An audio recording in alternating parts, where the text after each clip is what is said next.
All good? All right. What's up, Facebook Live? How's it going? Our second podcast. I know everybody's been real excited about this one, especially locally. Hopefully we got some other high school football fans out there that are pretty pumped about this. I'm just going to wait on my feed down here to come through so I can see what we look like. Oh, that's perfect. I can see your ugly mug. Will's in the house. He just flew here, literally flew here. So, Coach, between Will and Coach, we had a couple little delays, but I am going to get things rolling here just shortly. We'll see how loud this can possibly be.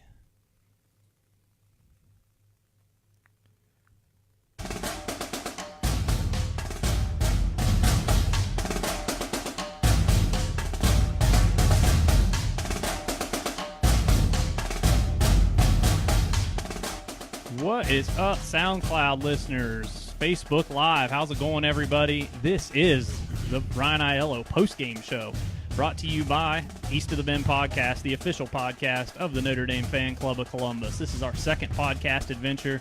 We're going to be, obviously, different music, whole different separate thing, obviously in association with our primary show. Got a little new music with Ryan's show. Pretty cool stuff. Let's let it breathe just for a second.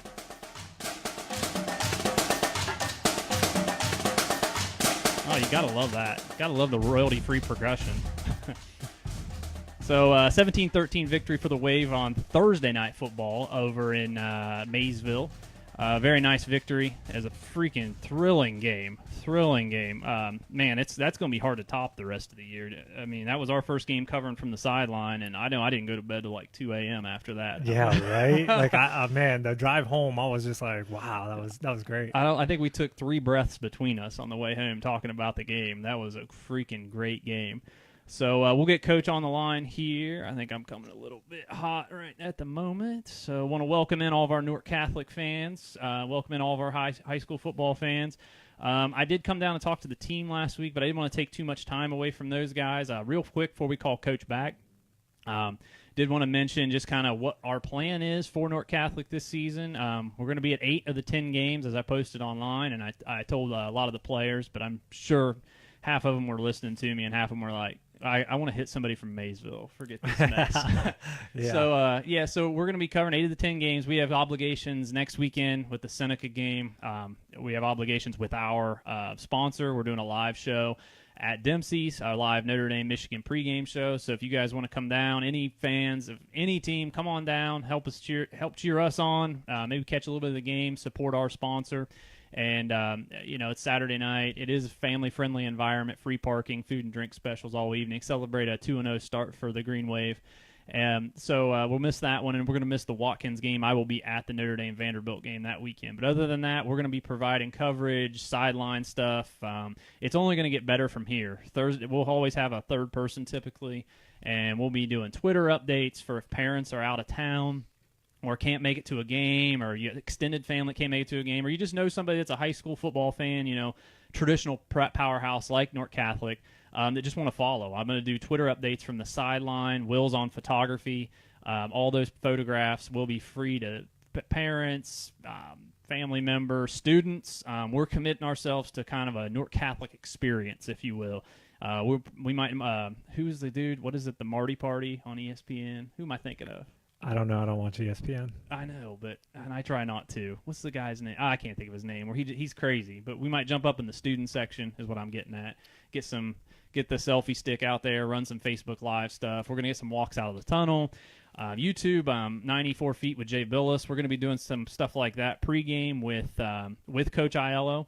So that's going to be pretty cool. We're excited for all that. So with that being said, if you guys have any questions, you hit us up, private message us on the East of the Bend page. You can find this show afterwards. You can find it on SoundCloud, iTunes, anywhere you get your podcasts. We have a YouTube channel. If you're new to us, go back and check out some of our old episodes. We've had Allison Hayes on from the Big Ten Network. We've had Coach Chad Riley from the Notre Dame head soccer coach. Katie Myers on. She's a Notre Dame social media director. Several head coaches, including the guy we're about to interview, him, including Coach Aiello. We've had him on during our Coaches Spotlight show. We've had NCAA officials around the March Madness. So, yeah, we've had some cool shows. So you want to go back and check that out, please do. So with that being said, let's get Coach back on the line here.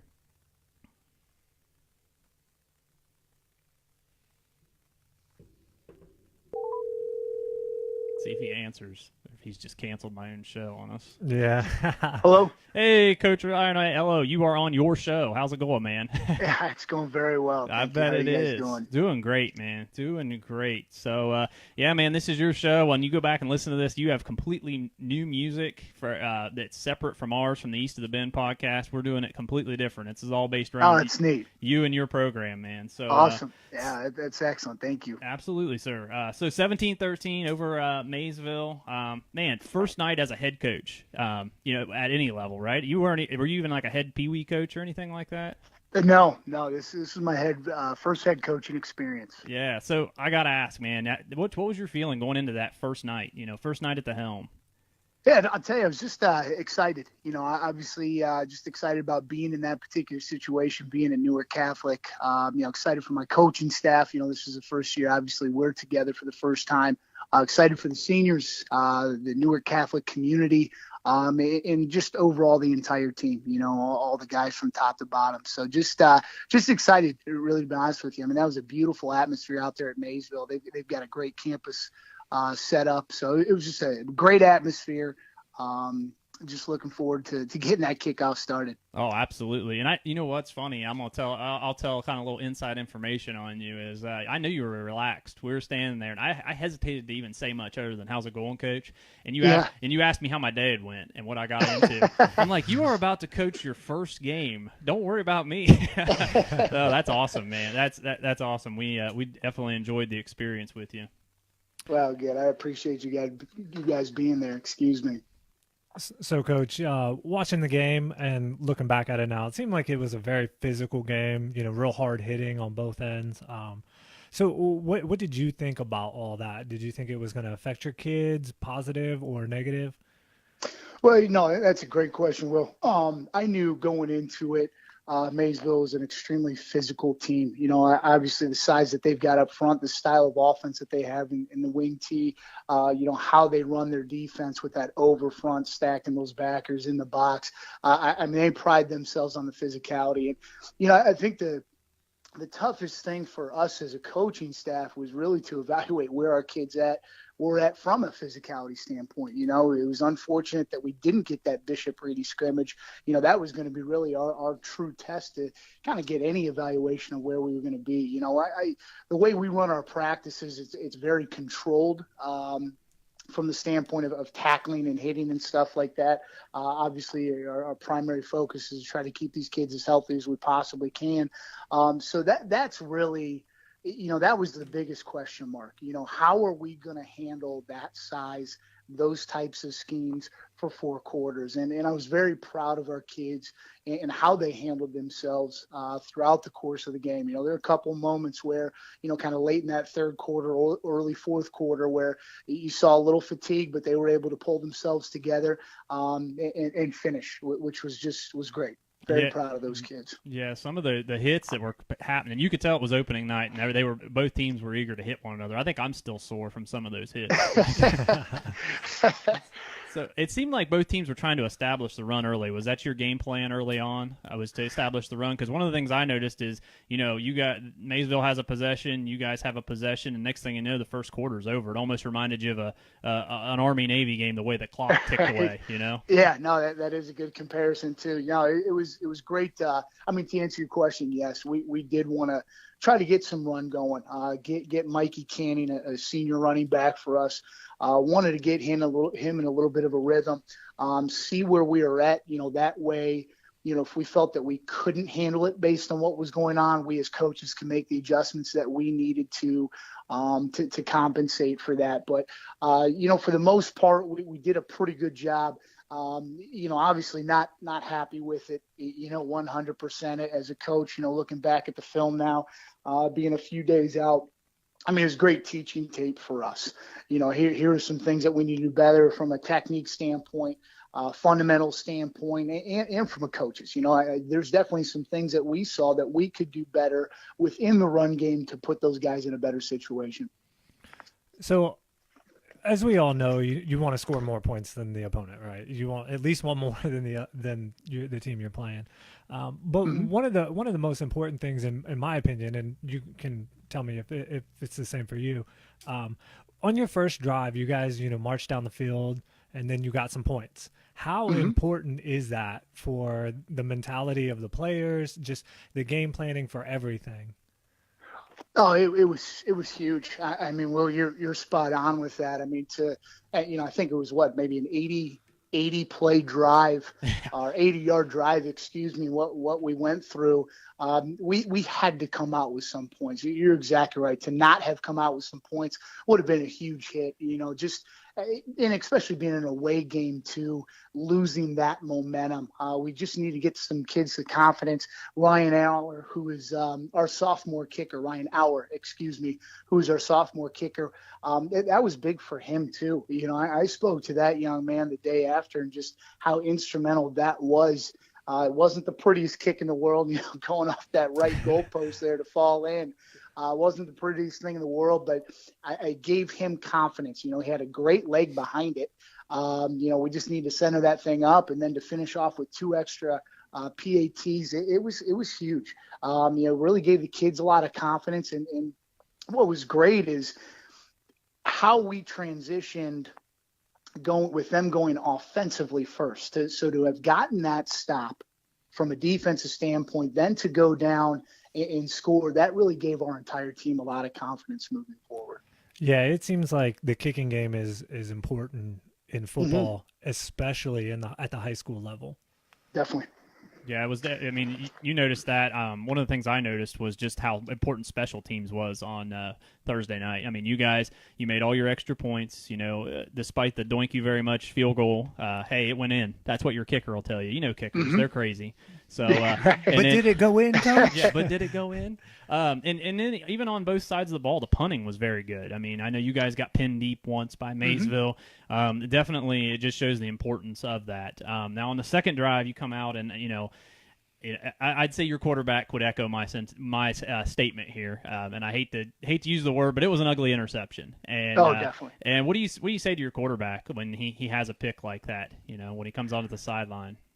Yeah, I'll tell you, as soon as he came off, again, wasn't an ideal situation, as you just mentioned. I mean, we had got some pressure right in his face. At that point in time, you either throw away or you take that sack so we don't lose that position and throw the type of ball that he did. It was a learning experience for him, right? It was a tremendous learning experience for him. The second he came off, hey, shake it off, Matt. That's it. Move on. Don't worry about it. Next, hey, here's how we need to handle that if that happens again later on in the game, and be done with it. And I think what he showed this coaching staff, what he showed this team is, as a junior quarterback here for Newark Catholic, he's able to overcome that adversity. How he finished the game, the composure that he maintained throughout the rest of the game. I couldn't be more proud of that young man, and really how the offensive line, running backs, wide receivers all rallied around that. It was pretty neat. Yeah, he really did bounce back, especially on the next drive when he threw that big bomb. Went for like 87 yards, and I thought he got into the end zone on that, and he didn't. He got stopped at the 5-yard line. He did. I had to give Grant Myers a little bit, give him a hard time about that. Yeah, one. Told him to get a little too slow. Yeah, tell him run faster. Tell him unhitch the trailer. So yeah. Right. No, it was very well executed. All 11 guys did their job, which is a huge emphasis for us. Yeah, so when he got tackled at the 5-yard line, did you have a little letdown moment, kind of like, oh man, I wish he would have got in, now we got to pound this in, or were you just like, hey, that's a great play, let's just take it in and finish this off at that point? Oh yeah, I was excited. I wasn't concerned one bit with him getting tackled. At that point, hey, we just get into a run game and go right at it. I'm proud of these guys. Hey, for us offensively, hey, we want to get a minimum of 4 yards in any play, right? We continue to average 4 yards on every single play. Good things are going to happen. Definitely. So with that being a big explosive play, we will always take the positives out of anything that we can get over 4 yards and run with it there. So I was happy from that. And again, that was our first big play of the season, right? So it's even more of a reason to get excited about those types of things. So from an execution standpoint and all that stuff, I was very happy. Hey, now let's go finish the drive. That was really the key emphasis. And again, a learning point at that. I mean, everything that we did from the start of the game to the end of the game, there were just so many teaching moments that we reflected back with our kids on. You go through different situations. Okay, here's what we need to do here. Here's how this needs to be viewed. This was a good job. This wasn't a good job. It was just a lot of moments to really reflect on with all these guys to better prepare them moving forward. Yeah, Coach, and kind of sticking with the momentum of the game. That was huge to go up, by 2 scores at that point. And me and Will actually talked on the sideline. We were like, we automatically, probably I wouldn't say automatically, but after the first quarter, we talked about how we thought you guys were significantly better, and you controlled the first half of that game. But then, they drive down and they put in 6 points before halftime. They missed the PAT. Could have been a huge momentum swing and a huge boost to them going into half. And in some ways it was. But what was your message to your team after, a double-digit lead, but now it's down to 4 going into the second half? Yeah, really take it for what it is. We need to be hungry. We got 24 minutes of ball to go play, and that's it. Be there for one another, compete. And finish everything that we do. There wasn't, there was no letdown at all with how we approached it. It was simply go play as hard as you possibly can for 24 more minutes and finish what we started. Don't look at the scoreboard. I don't care about it. I don't care about what happens, but you give it everything that you have and you finish. And our kids did that, because it wasn't a pretty third quarter. It wasn't a pretty start to the fourth quarter. But we were able to get some things together. We talked about special teams earlier. I'll tell you what, that punt return that Mason Lohr had and the blocking that we got to get us in a positive field position, with about 2 minutes and 30 seconds to go, that was instrumental to getting that momentum back there. That very well could have gone very differently if we didn't get that punt return. We didn't execute it properly. But again, we learned from our mistakes. Mason and Grant Myers earlier in the game, they botched a couple punt returns that they should have fair caught at the least, in how that dropped. We lost some yardage there. So that was a reflective moment, teaching moment in the game. Guys, we have to capitalize on these situations, and we did. Yeah, one thing I was extremely impressed with your team, in the red zone on defense. Like, you guys had several goal line stops, especially like they come out at halftime. Maysville gets the ball, they come down their first possession, and they get down. Looks like they're going to score a touchdown, and you guys held them. How big is that? Like, emotional for your team? We always, one thing that we always talk about with these kids, and then our O-line coach, Nate Adams, does a great job of this. We always feel that there's, throughout the course of any game, and I don't care what level it is, there's always about 5 to 7 plays that are really going to dictate the outcome of a game. And wherever you stand on those plays is obviously going to determine where you finish at, right, from a winning and losing standpoint. And those plays right there were that was part of that, right? That was one of those 2 of those 5 to 7 plays right there, stopping them on the goal line, getting that momentum back, getting that confidence, raising to the level of physicality that we needed to be to. Because again, Maysville, they do a heck of a job. The way they run that wing tee, the guys that they've got in position to run that wing tee, that was instrumental for us to give us confidence moving forward. And again, when you look in that fourth quarter, that last series that they had, you saw that confidence in the kids. At least I did. I knew we were going to stop them. I knew we were going to stop them. The kids believed we were going to stop them. We had to do our job first and foremost, every single play, right? Be in the moment. But those young men rose to the occasion, got the stop to get the ball back to our offense. And we got to lean on one another in those situations. Not everything's going to click defensively. Not everything's going to click offensively or in special teams. We got to be there to back one another up in all three phases. Yeah, you speak about that the drive that you made the stop on, and it seemed like both offenses in the second half did kind of hit a few speed bumps, and both offenses kind of just went back and forth, just kind of playing field position. But then it was like Maysville goes down, they get that scoring drive, and on that drive it did seem like there might have been a little fatigue set in, or maybe Maysville had figured something out. Now, were there any adjustments that you made on defense when they got the ball back to force that punt? No, I tell you what they did very well in order to get down the play. They took advantage inside. They really started to hit us with their trap play, which was a good play, and we weren't getting inside of it well enough. We weren't bringing the physicality that we needed to move that thing laterally, as opposed to that vertical seam that it creates. So it was well done by their coaching staff and how they approached it. Our thing was just to stress what we needed to do. We saw it happen. The kids knew what was happening. We just needed to react to it quicker. Again, I think it was right before that series started. We told the kids, hey, here's what's going to happen. Here's what you're looking at. Here's what you need to do. You have to execute. If you want to win this game, you got to get this stop and give our offense the ball back here. So, I don't think there was anything special that we did schematically. I think it was just emphasizing and re-emphasizing, I should say, what needed to be done to stop those particular plays. Yeah, so in the fourth quarter, you guys get that. You stop them, then they punt towards the end of the game, and you get that great punt return, sets you up in good field position. But then you guys get to fourth down. I think it was 4th and 4, and you look like you're going to throw a pass, and the hole opens up, and your junior quarterback takes off, and he scrambles, and they tackle him right at the sticks. And I'm telling you what, it got super quiet. Right. Whether it was going to be a first down. Yeah, if it was going to be a first down or a turnover on downs. How were you feeling at that exact moment? Were you breathing?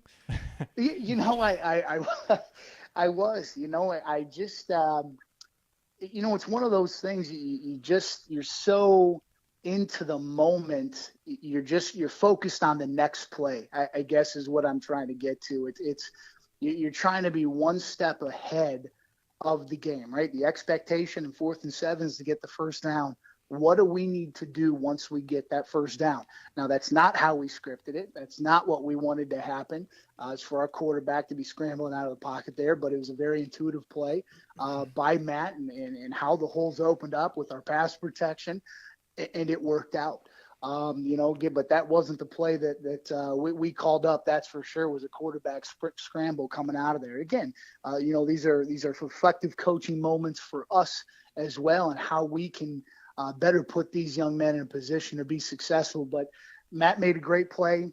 We're moving on to the next play. What do we need to do? So, I think it was just the expectation is get the first down. We got to be ready for the next call. Yeah, very much so. And that was, that was awesome poise by your quarterback by not forcing the ball and finding that alley to run. I know I was watching Hawaii and New Mexico State last night, and the quarterback, it was a boneheaded play call by the coach anyway, because there was 48 seconds left and he throws on 3rd down, and then you have the scholarship quarterback and he rolls out and he throws the ball away. Well, if he just takes the sack, there's maybe 7 seconds at best in the game. Well, now they got to punt the ball back to Colorado State, and it's just those plays in the moment. I mean, I give huge kudos to your quarterback to not think it's 4th down, I got to throw it. He found the lane, got out of the pocket, and found the sticks. Talk about the call on the game-winning touchdown there. Walk us through that, because that was. Yeah, you guys had the game of the week, in my opinion. I mean, it was a great game. It was a pretty exciting game. I got to admit. With that last play, I mean, we knew based on how they were playing us in some 3-by-1 sets, we might have an opportunity to hit that smash route. Where you're running the hitch and in the corner. But we also felt, we weren't getting the ideal pass protection that we wanted. Again, I got to give all the credit to those young men on Maysville's front. Those guys did a heck of a job. They're physical, they're aggressive, they use their hands extremely well. They put us in some tough situations from a pass protection standpoint. So we knew we wanted to get Matt out of the pocket, and what that would allow him to do is not only see the field potentially a little bit better, but if he had space, he would have the opportunity to use those legs of his a little bit. So wanted to get him out of the pocket, and that way with the smash concept, it's all flowing with him. And we knew it was going to be a safe throw as well, right? Reading the corner and how that corner would play it. If he stays on that smash, we knew we would have the corner open, which he did. That way, if it was even incomplete, we would have the opportunity to potentially run something else. Mm-hmm. I tell you, there seemed like there was a lot of emotion in this game, and not to take anything away from Maysville, I don't want to say they didn't want it more, but it seemed like it meant a lot to both teams, and it seemed like you guys had a lot of revenge on your mind from last season, and it was, I described it like a playoff game in August. I mean, it was Mm-hmm. great. Can you talk about it if that was the case, your guys, did that win, getting that revenge on Maysville from the prior year, how much that meant to those guys? I don't know if it was as much revenge, to be honest with you. I know, just because, myself, we weren't a part of that stuff last year. I think the big emphasis that we took going into this game was to play our game, right? Play with physical and mental toughness, compete in every single play that you're out there with. Making sure we play four quarters, making sure we play for our brothers. Those were just the small things. Play for your family, focus on the three phases of the game. We've got to find a way to win in all three of those phases. Those were the things that we really rallied around. We wanted to control what we could control, our actions, how we approach the game. So I don't want to say it was necessarily a revenge thing. I just we needed to play together. We needed to have confidence moving forward in everything that we were doing as well. Mm-hmm. So Matt made some big plays throwing the ball on that to the last possession to win the game. Do you guys feel like you found something with that passing game? We do. There's definitely some things that we can build up. I think we found out a lot about our offensive line, our running, our entire team. We found out a lot about, from a coaching staff and how we need to adjust and maintain some things moving forward. Matt, again, with his skill set and what he can do, we've got to do a better job of utilizing some stuff, different route combinations that I think may help him out a little bit more, different pass protections that I think will help out our offensive line and Matt. So there are definitely some things that we learned and found out that we can do better and consistently maintain throughout the course of this entire season. Yeah, so Coach, 17-13 win, huge victory for you guys to open up the season, and me and Will, we were in there, but just give Wave fans a little insight to what you told the team after a victory like that. Yeah, just how proud of them I was, to overcome the adversity that they went to, going up and then getting behind, late in the game to push through that, get a big special teams play, a big defensive stop, and then finish by scoring on the offensive game plan. Again, I mentioned, playing all three phases of the game consistently. Those kids proved that. They proved that they've got the heart. They proved that the physicality, they can rise to that occasion. That's what I wanted to see. Now we need to do a better job, obviously staying consistent with all of those elements, but now improving on the fundamentals and techniques and the schematics of what we're trying to do. And that's coaches and players alike, but I just wanted them to know how proud of them I was. But we've got a lot of work to do moving forward. Enjoy the night, and we've got to focus on Seneca East on Friday. So Seneca East, they beat, what is it, Margaretta? Is that right? Yes. Okay, Margaretta, which has an awesome mascot, by the way, the polar bears. How legit is that? So they put a whooping on them, 41-12. It looked like they rolled up, from what I read, 482 yards of offense. Yes. Can you tell us a little bit about what we got to expect this week with Seneca? Yeah, I'll tell you, they're a heck of a team. They are an extremely physical team as well. Moving forward, they got a lot of good size. They got a great running game. I like their quarterback and his poise within the pocket. Defensively, they are aggressive as heck with you as well. They come at you They do a good job of staying consistent in the back end. You know, they're not allowing any big plays back there. Based on what we've seen, they do a good job in all three phases as well. With what they're doing, you know, they're fairly balanced, you know, from a run pass standpoint. So that always keeps you on your toes a little bit defensively. But we've got our hands full moving forward. Mm-hmm. Yeah, it looked like the quarterback, he had 2 early picks, and the defense held on both picks. You know, it didn't give up early points. It could have been a huge momentum swing for Margaretta. And then they've got a running back that they say listed at 6'3". Is that right? Is that what you're reading too? Yeah, he's a big physical runner. You know, the way he gets downhill, he's about 6'3", 225. He's a load back there, and he hits that hole hard. He brings every pound that he's got through that line of scrimmage, and he does a great job as a defensive end. He's one of the more fundamentally sound and technique-wise defensive ends that I've seen. You know, he got a great pass rush, great with his hands. So we're gonna have to make sure we do some things to protect ourselves. You know, with him coming off the edge. So it looks like their quarterback Chase Foose, he 16 to 23 for 257. So I'm assuming they do not run the wing T. Then are they running more of a spread? They pistol? do not. Yeah, they're again, they're fairly diverse with what they're doing. You know, they'll get in some 10 personnel situations, 11 personnel, a little bit of 12 personnel in there. You know, they'll get in some different formations within each of those. They like to do a little bit of jet inside zone. They'll do a little ISO. They'll do some counter and trap type plays. They're a very diverse offense as well. You know, the play action, naked game, screen game. They do a lot, and they do it very well. Yeah, so good team next week. Last season finished 8-1, lost in the first round of the playoffs. From what I read, is Hillsdale 28-7. You know, what can Wave fans expect next weekend from you guys? What are you guys bringing? Yeah, and we've got to get better at what we've been doing. You know, I think we're obviously going to be in a very different defense because they're not a wing team. So we've got to find some different ways to protect ourselves from a coverage standpoint. Bring some different coverages because of, you know, what this young man's able to do at the quarterback position for Seneca East. We're going to have to be fairly diverse up front. You know, how can we muddy up some of those inside zone reads for that running back, try to get him to move lateral as opposed to north and south. You know, and I think offensively we got to get consistent in that run game. I've always been a firm believer that you've got to get that run game going to open up any type of the pass. So we've got to find some ways to get that offensive line producing a little bit more, and we will. You know, we're looking at doing some different things that I think will help their skill sets to put them in a better position to be successful. But then off of that run game, we've got to make sure we're executing the passing game a little bit better than what we're doing instead of relying on just those vertical concepts to get us out of some games, because the way they play their coverage, they take that stuff away. So we've got to find those holes, find those seams within their coverages and execute.